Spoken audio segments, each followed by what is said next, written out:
we're not supposed to be doing all of this alone. You can get this story of like, I need to do it myself. It only counts if I did it myself. No, no, no, no, no, no, no. None of that is helpful. Being okay with things going slow and going at the pace they're going to take. Like, you cannot rush it. And the challenge with that is many women are dealing with this like biological clock fear, right? Not only do I need to figure this out and be successful by X time, and surrendering to that a little bit. And, I know I'll figure this out, and I know I can do, if I need to be a mother and entrepreneur at the same time, I'm going to figure it out. And like, if you don't surrender to them, you'll just burn out and it's not going to work out.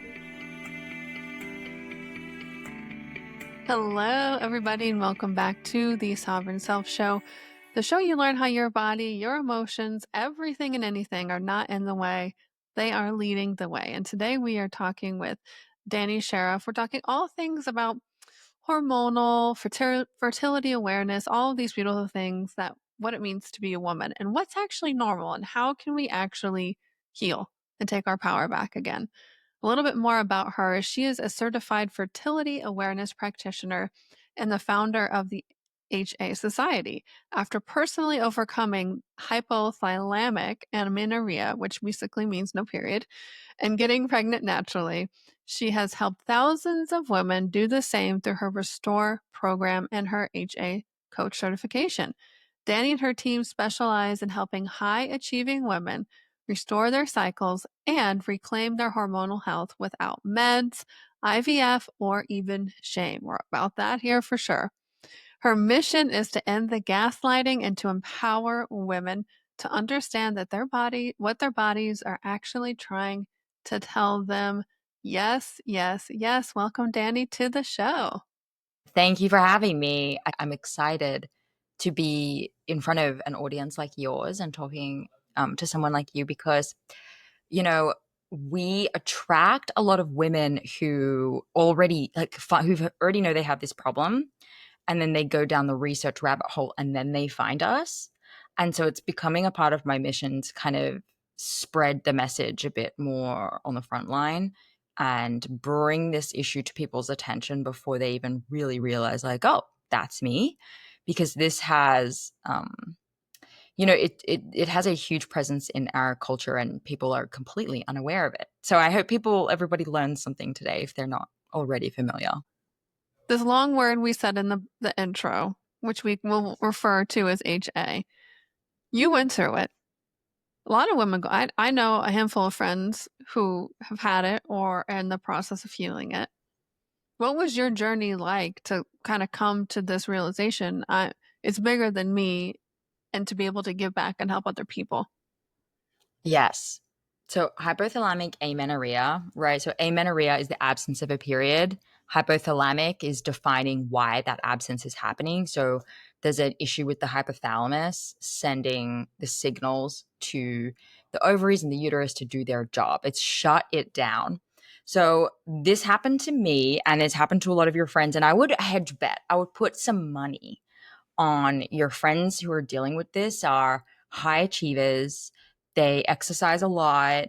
They care about what they eat, what they put in their body, and it's all been in this, pursuit of health and wellness. So this confusing thing has happened to them, where, oh, I'm the healthiest person that I know. What do you mean I now have these like low hormone production issues? So that is HA in a nutshell. I was an Olympic weightlifter for 13 years.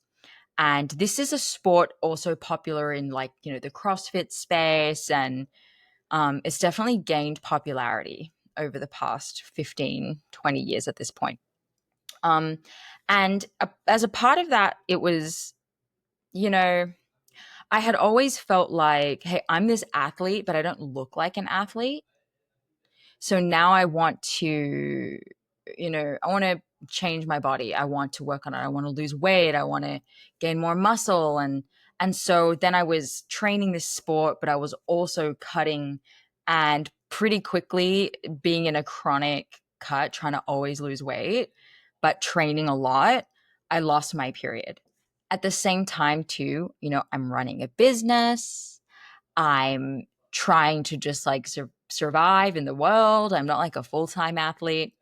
And I knew that my period was missing because of that, because you hear about it, right? Like athletes lose their cycle. And I honestly wore it as a bit of a badge of honor at the time and didn't realize that it had an impact. I was like so far in my masculine energy trying to be this Olympic lifter and um, trying to be like lean and jacked and strong that I was basically like, okay, good. This means I'm doing it hard enough. Then, I went to an annual OBGYN just wellness checkup, and they asked me about my periods, and I was like, I don't have them. And I haven't had them in several years. And he just kind of looked at me and said, that's a problem. And he prescribed me progesterone. This is a very common thing that I now see in my practice. Prescribed a 10-day typically test of progesterone. And my I'm so fit, I'm so healthy, like ego stepped in and was like, well, I'm not doing that, right? I got myself in this mess. I know why it's happening, vaguely, and I'm not going to take these pills to like fix the problem. And long story short, for so everybody knows, it doesn't even fix the problem. So don't even try to get a pill solution. But I went ahead and did that. Not that. I went ahead and got into the research about it, right? I was like, first things first, let's get on Google. Google, Google, Google, Google, Google, found very little information. Shockingly, something that is a complete and total normal bodily function, like shutting down various bodily systems when you don't have the energy availability to do them, as simple as a concept of that is not something that is talked about anywhere. And, I like people to know that what happened to me. And if this is something that's happened to you or someone it's not a disease or a syndrome. And this is really important. It's a normal bodily function. If you don't have enough energy coming in and you are sending so much out through exercise and stress, your body, like, you're running out of money. It's like a simple like finance analogy. You're running out of money, you're going into debt, and things are shutting down, and the body's obviously not going to shut down your heart and your lungs and your brain. It's going to choose other things that are not as critical to life. So digestive issues, common symptom, hair loss, brittle nails, rubbish skin, all these things were all symptoms that were happening to me. But, I was lean and fit. So, yay, right? So, in my research process, I was coming across this information in little bits, hypothalamic amenorrhea. You're working out too much. Like you're not eating enough. And I just remember my first thoughts being like, well, that's not true. You know, everyone in society has given me two thumbs up, and if anything, told me I'm not doing it enough. So, like, what do you mean? And in hindsight, as I kept listening and I kept coming up against this research and this information that wasn't changing, my perception started to change of like, maybe I am pushing myself more than is normal. And I'm seeing now that this is kind of like how people get into cults. And you look at people in cults and you're like, how could you possibly believe something so wild? And then the veil is lifted. And I saw how like complete denial about something so logically obvious that like that's how it works. Like it's so simple. And it was a long process. I had to allow myself to eat and allow myself to rest. And this was not an overnight thing. It's very hard to go from, high achieving, disciplined, train to none of those things. And so I did it progressively. And that was so hard that when I got to the other side and had a few periods, I realized, oh wow, that's way too difficult. That was so hard. There was no support. There was no information. Let me go and start that community. And so that's where it kind of kicked off, and I went and started it. Yes, I think that that's honestly the story. so many of our listeners have gone through in their own way is there's something in your life that comes to your attention that breaks your whole reality. And then you go and do the research, you go along the journey, and now you're healed and you want to give back. You want to help other people.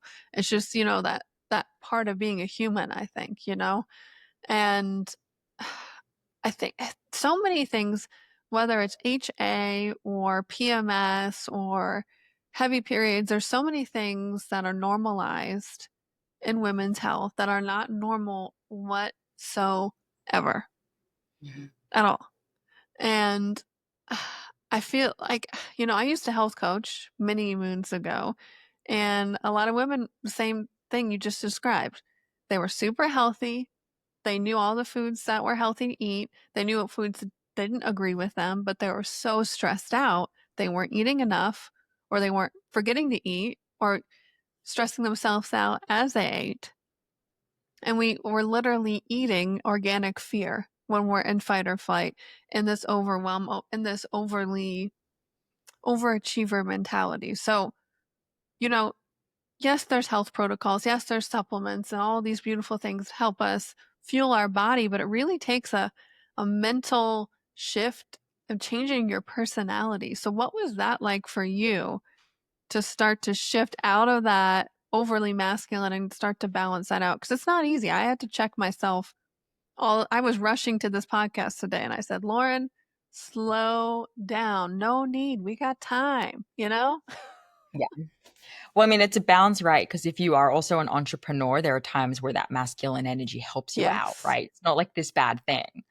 Mm-mm. But that's such an interesting question and the way it's worded of like changing my personality. That's everyone's biggest fear. It was mine too, right? But I identify as this way. This is who I am.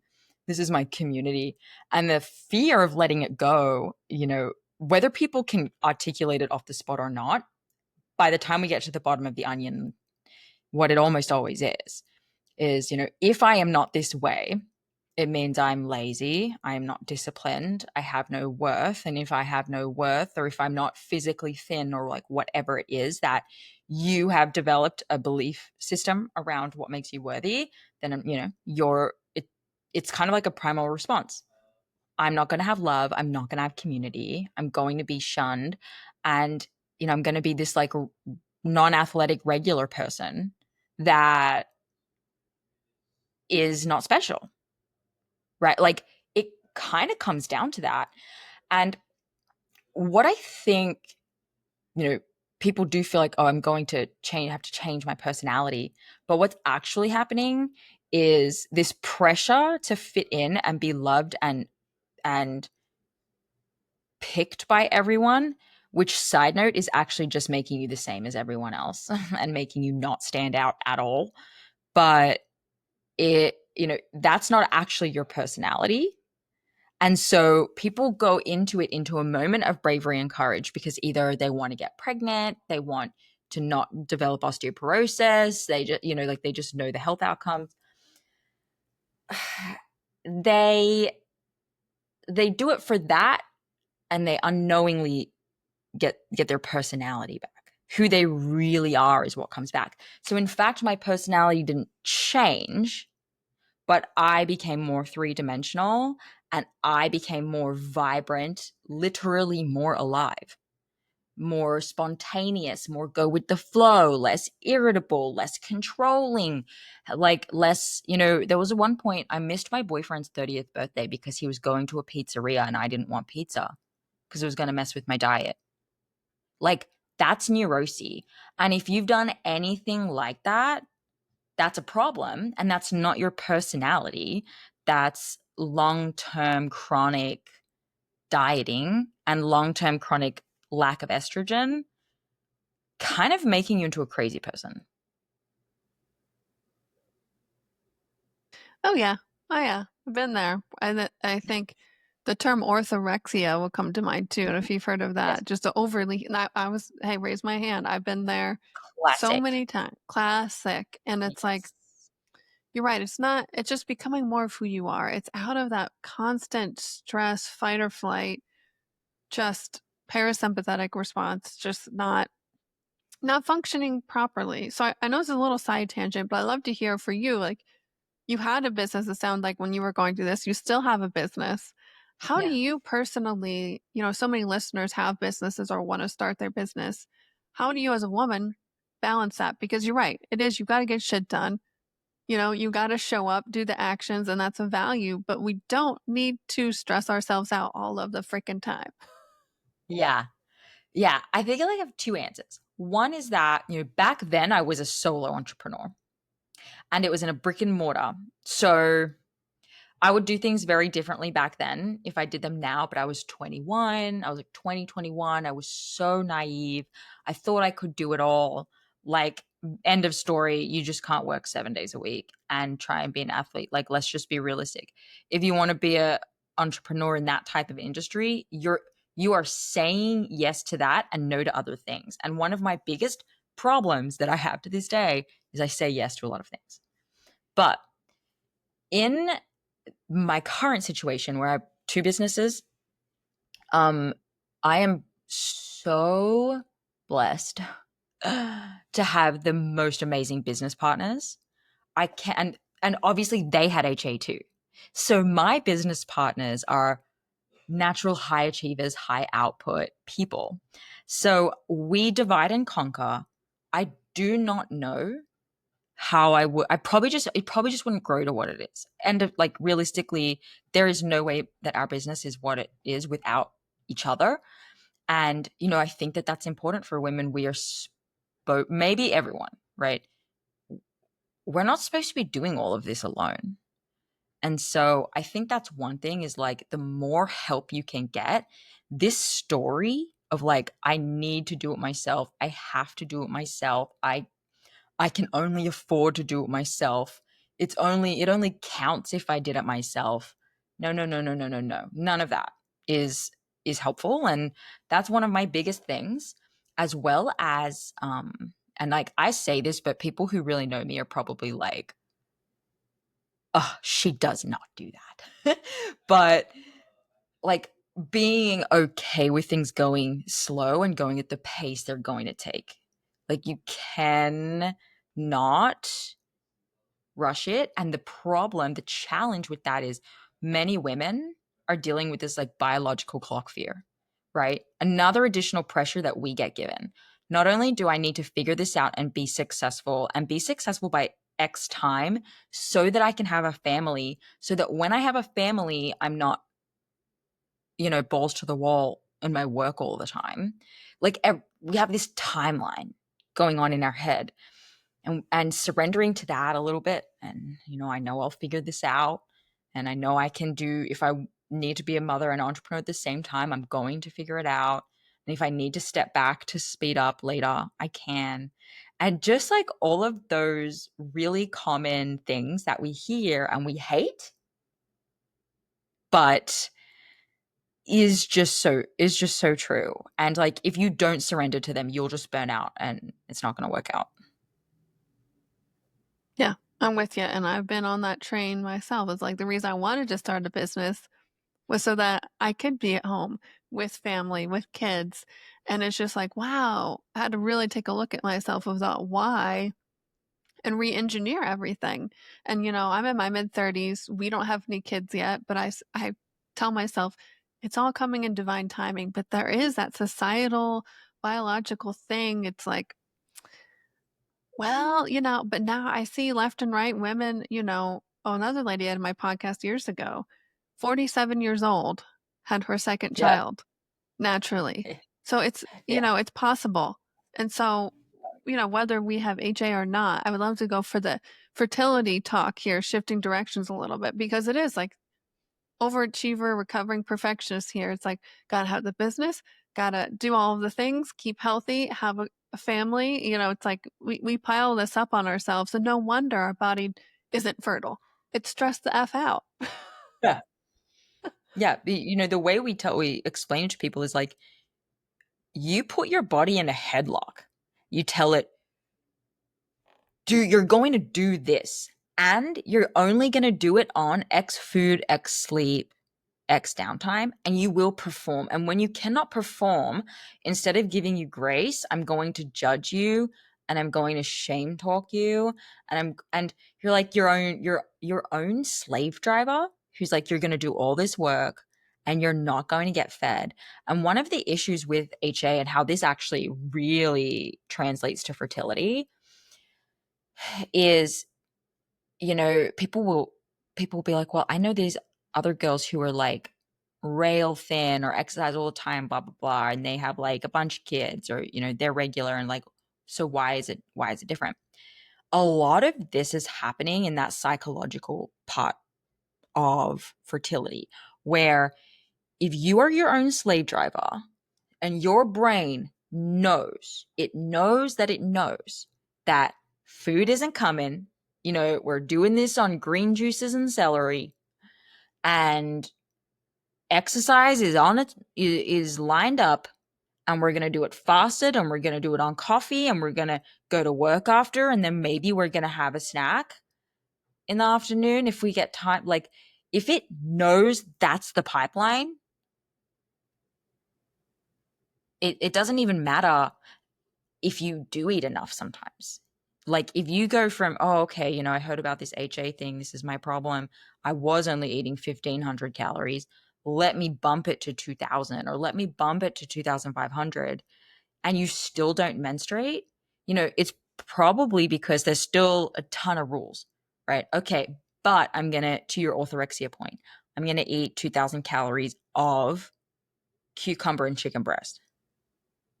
you know that's still restriction. The brain's still like, well, thanks, but I'm still freaked out. So it's kind of like it can be a pretty psychological issue that we have found over the years. When I first got into it, I thought, oh, just calories in, calories out. But it's a little bit more complex than that. um yeah, I didn't remember the question, but that was just like the tangent I went on. Oh, hey, it went where it needs to go. I wanted to speak on fertility, and you're right. It's like, Mm. so the stress aspect of it, there's so many rules and rigid, and the shame and judgment. And from a woo-woo spiritual perspective, we're talking about the first two chakras, first two energy centers, which hold emotions of shame, safety, Mm, creation. And so if our body energetically, physically, psychologically, doesn't matter, is not feeling safe, you're not going to want to procreate. It's like so logical. yeah, Yeah. perfectly logical. But then of course, what happens when you can't get pregnant? You get more pissed at it, more shame on it, more, sometimes people get even healthier, quote, right, to fix the problem, and they dig the hole deeper and deeper and deeper. Well, what needs to happen is like a complete reversal out of this restriction process that you've put yourself through. Yeah. And what a beautiful lesson for life, right? Yes, Yeah. like you said earlier, these things like fertility, um, when you start a family, are actually guiding you to be like, actually, your whole life is like this. You're going to feel so much better in so many ways. You're going to grow. This is guiding you towards not changing your personality, but becoming more of who you really are. And, Hmm. fertility takes two to tango. Okay. We have obviously the women we're talking with here, but then we have the partners, the men who are here, and they have go through, I'm sure, their own health journey. But from a support standpoint, how should partners, what do they need to understand for somebody listening to maybe, hey, partner, listen to this part of the podcast? Supporting Yes. women, whether it's fertility or hormonal healing journey. What are your thoughts on that? Yeah. When women sign up to work with us, I have a video that I specifically give to them to give to their partners, because this is actually a very important part. Many people's partners, obviously not all, but many, will already know what they already know, right? They're looking at their wife or their girlfriend and they're like, eat a cheeseburger. Like, what is, like, they could tell them what to do, most likely. They see it from an interesting and close up perspective. But the thing is, we don't want y'all's opinion on this. Like for whatever reason, it's just not happening, and that's the general consensus. We're like, anyone but you can tell me what to do about this. Listen, why? I don't know. I don't just, it is what it is. We're just this way. Like, just accept that, yes, you're right, but she needs to hear it from a fellow woman. And I think a lot of this is just simply, they're not a woman most of the time. Maybe a little bit, maybe for some people, but most of the time they're not. And they simply can't relate. So when you're asking a woman to, you know, gain weight for the sake of my family, gain weight for the sake of your health, stop doing as much exercise so that we can have this new experience and so that you can be healthier. And side note, they want to see you less stressed out too. But when you're saying that, we're feeling like, but you have no idea the repercussions of what you're asking me to do. Like, y'all are thinking about it too black and white, and we're thinking about it in this way more complex way. And I need another woman to tell me it's going to be safe to be a woman who, for lack, like, this term has a negative, kind of like a negative connotation to it in society, but I actually think it's a great term. I've let myself go. Right? Women can't just let themselves go. And you, like, my partner is trying to tell me to let myself go. Like, F off. Right? It's just not going to be well received. Only other women can tell other women that it is safe to let go of themselves. Or at least this weird story that they have about who they are or who they're supposed to be in order to be who they truly are, if that makes sense. So their job is to understand that, yes, you are right, but let us do it our way. And really not make comments about weight, hyper up, always be hyping up. During this time, if we're going to have dessert, you need to have dessert too. We're not doing this on our own, right? If we want to have seconds, get excited for us to have seconds, right? And it sounds kind of silly because, like, who does that? But sometimes, going through HA, you're like, you want to have a second serving and you're thinking about it, but like you're weighing up in your head if you should or not. And you as the partner can be the tiebreaker, right? Can be the third voice pushing you towards doing the activities that you're supposed to, like rest and eating. Because in her head, she's having a huge internal battle about whether or not it's okay for her to put oil in this pan or add cheese to her pasta or whatever. So when you say that needs more Parmesan cheese on it, that's encouraging. It's like it's you're doing it with love. You're not saying things like, this is so nuanced, I hope it's helpful, but not saying things like, whoa, I love how much you have on your plate.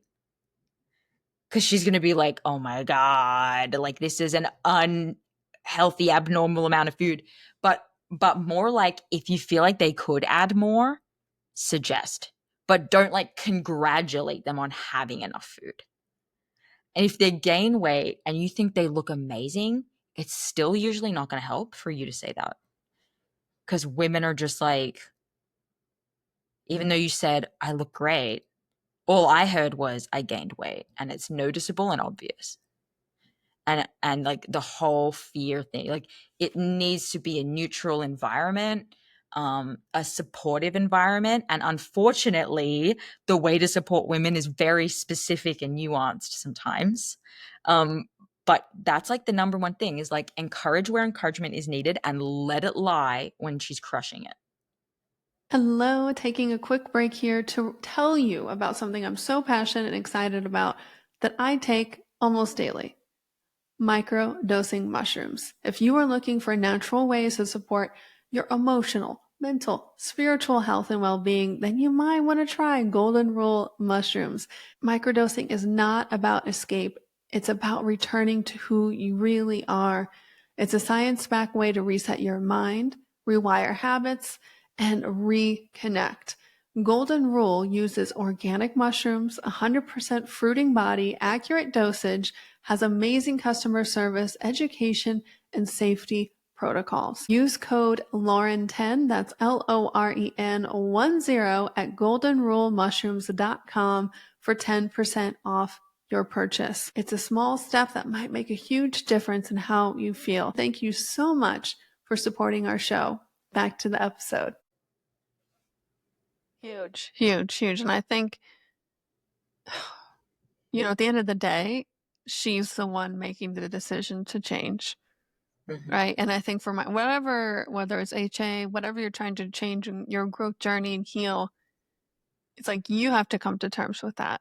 And as much as somebody else who loves you, like I'm sure people listening, like a loved one wanting them to quit drinking or heal this Yeah. or, lose the weight. And you just, as much as you tell them and send them things, it's like, it doesn't really matter until that person decides to change. And so it's such a beautiful, I'm reading the book, Mel Robbins' Let Them Theory. And it's Mhm. literally what you said, just let them. Just let them, let them do their thing. Be the hype partner when you can. And yeah, what a beautiful example for partners to support their women as they go through really not even a change, but just becoming more of a woman. Because, I'm just thinking the whole time hearing you, it's like, yeah, women, we have higher body fat percentages naturally than men. All of these things, but when we try to overwork that and we literally try to become men, it doesn't work. We're built different. We are different, and that's such a beautiful thing to celebrate, but not be told what to do. Yeah. Nobody likes that. No one loves that. No one loves that. Oh my gosh. Yeah. So you help people heal through your Mhm. business, but now you also empower other people to become coaches. So you're giving back at a huge degree now. Tell us a little bit about people are interested, wanting to start the HA journey, certification, coaching, all that stuff. Yeah. So the thought was, my initial problem was there was not enough information out there, right? And while I did go back to school to learn all about fertility, my specific issue was only slightly touched on in any course and certification that I did. It was like I really had to connect all of my own dots. And same with my business partner who joined me in this practice. We had to kind of create this for ourselves, and people want to know, right? Like, how do you know this? What about this? What about that? But no one was really asking for like an HA course. But we're on top of it. We know that that's going to change once this becomes, there's certifications and courses out there for PCOS that once 10 years ago there was nothing, right? So we're kind of ahead of the bell curve on this one. But it's not just people who want to become HA coaches and work specifically with women with HA. If you are a personal trainer, if you're a nutritionist, if you're a dietitian, oh my gosh, people they have no idea. And fully well meaning, they're driving people to HA. That's how I had a nutrition coach to help me develop HA. Right. They have no idea. It's not a question they're asking. They're not asking women, how's your diet? Right. It's just like, and how are you feeling? How's your skin? And you know what? When I had HA, I felt great. I was pumped up on cortisol. I had very little acne because I had no hormones.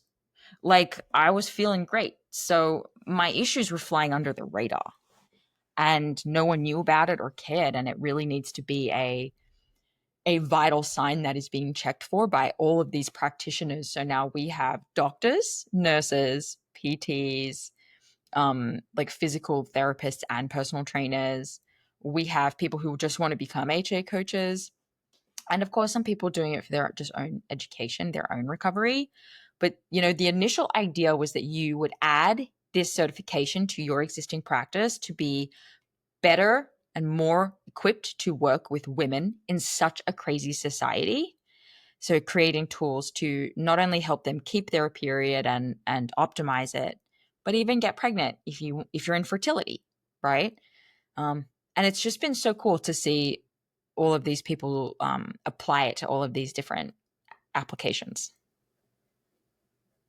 Beautiful. Yeah, I think, a lot of these studies and research, women are not normally studied because of our menstrual cycle, like because it's so Mm, unpredictable and so nuanced. So a lot, of these things that might work for men aren't going to work the same for women and in person to person. That's what when I was in the more health and wellness aspect, less witchy, if you will. That was the thing. It's like, yeah, you gotta hear the fundamentals, but you need to make this work for you and your journey yeah, and what your body's telling you. yeah. Like to your point, without a lot of research out there, yes, we have research on relative energy deficiency and things where like the hormones are relevant, so they will study us. What we were talking about earlier about like that psychological part where like if restriction is perceived, the body will not react. We don't really have any research on that. Like that how do you even I don't like know how you would even research that. But we know it through 5 straight years of practice of working with women where it's like they're eating enough but they're not menstruating, and like just getting in there and working with all these women. While there's tons and tons of research backed information in our certification, a lot of it is just like here's what we're seeing in practice. An anecdote is real, and like until someone really resolves their relationship with food, body, health, and the world around them, true fertility is actually difficult to reach. And that we don't have a lot of research in, but we talk about a lot in the certification, and what we've seen, and here are our case studies, and here are our tools to help people with this. But yeah, to your point, there's not a lot of solid research out there on women generally. Yeah, I know for me, my partner loves fasting. He does great on fasting. And I know for me personally, does not freaking work. It just like my body, I can feel my blood sugar spikes. I just, Yeah. everything. I'm just like, I need to eat consistently, eat enough food because if I don't eat, then my stress response turns on for lack of hunger. So I don't even want to eat even more. So it's just for me, listening to your body, actually fueling it with things that work. Mhm. If you guys are interested, everything will be in the show notes, all the stuff that Dani and her beautiful team have created. But with that, Dani, is there anything else you feel like you want to share before we start to close the show out today? Yeah, just start researching. If this is Yeah. curious to you, right? But you're like, I don't want this to be true. That's a really normal reaction. So just kind of start diving into the research. No pressure to do anything, change anything, but just like check it out. So I have a podcast, the Hypothalamic Amenorrhea podcast. Have a go at spelling it, or there'll be a link in the show notes. But on this show, we share stories and we bring up people in to share, how they got HA and how they overcame it. And it's a great place to see, like, okay, is this me? Do I identify with these people? Am I similar to these people? And be curious. And I do have a gift to give to you guys that I think specifically your community will like. So that's what this is a course that I've actually made. It's like a $500 course situation, but I would love to give it to your community because I think they'll be really relevant to this. So it's called the DIY Restore, and it takes people through audits. So it takes you through an audit of like all of your food rules, all of your diet rules, the exercise rules you have, mindsets, beliefs, and philosophies to help you pick them out and figure out, oh, okay, are these, I actually have a ton of behaviors, habits, rules that could be the cause of my low hormone function. It's not because I have there's too much aluminum in my environment. It's not because I'm around fragrances, it's because you're being neurotic about all of it potentially. So this is a really great audit process. And I would love to just give it to your community, people please just like find me on Instagram and DM me sovereign self, right? So I know where you're coming from and I can give that to you guys.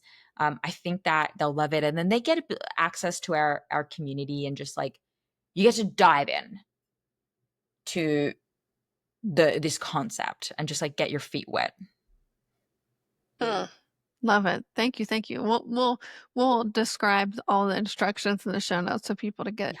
their hands on it. Super easy. But thank you so much, Dani, for coming on, sharing your wisdom, your story, and it's been such a pleasure. And that's a wrap for today's episode. I wanted to remind you guys that this show is sponsored by Golden Rule Mushroom Company. And by using code Lauren10, that's LOREN10, you can get 10% off and start exploring how these functional microdosing mushrooms could support your health, mind, body, and soul. Thank you so much for listening, and until next time.